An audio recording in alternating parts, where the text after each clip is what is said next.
प्रकृति जो है सिग्नल देती है, भगवान की शक्ति प्रकृति सिग्नल देती है।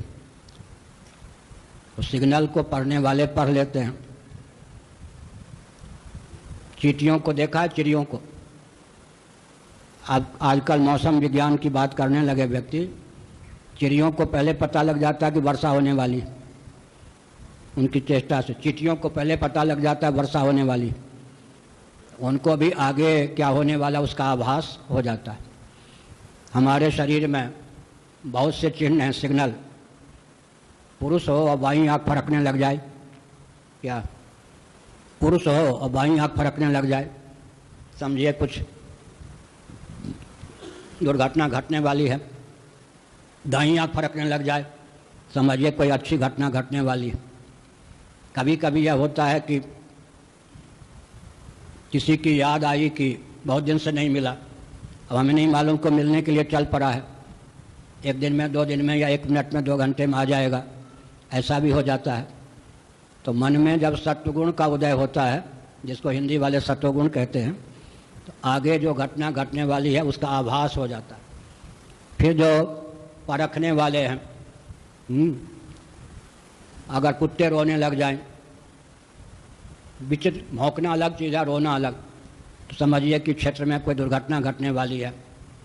ऐसे ही खर सियार बोले ही प्रतिकूला, गधे विचित्र ढंग से रोने लग जाए, तो ये सब शास्त्रों में लिखा है, सिग्नल हैं ये सब।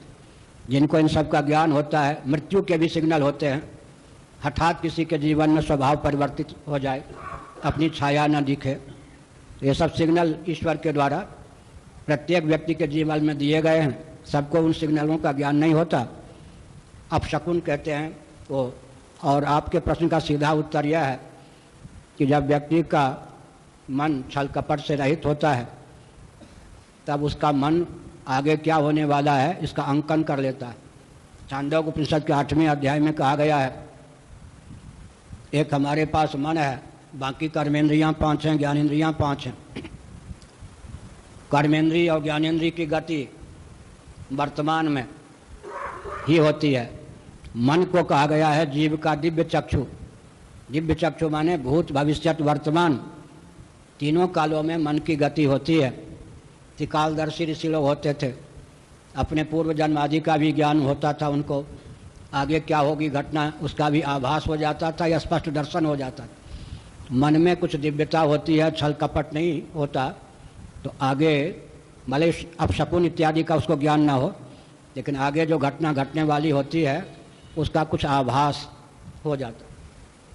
मन को दिव्य चक्षु माना गया है छांदोग्य उपनिषद में। मन की गति तीनों काल में है, इंद्रिय की गति केवल वर्तमान में है।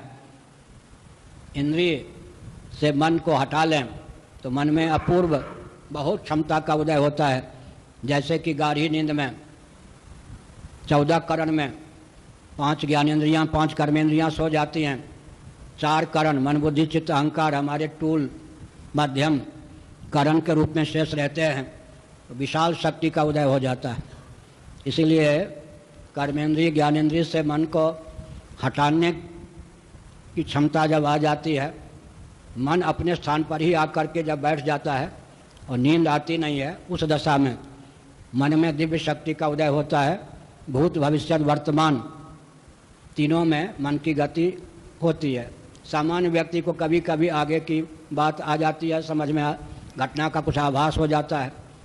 और वाल्मीकि जैसे महर्षि देखें 3 काल निज ज्ञाना, जो जितना मन परिष्कृत करता है उसका मन उतना ही भूत, भविष्य, वर्तमान को भी दिखा देने में समर्थ होता है।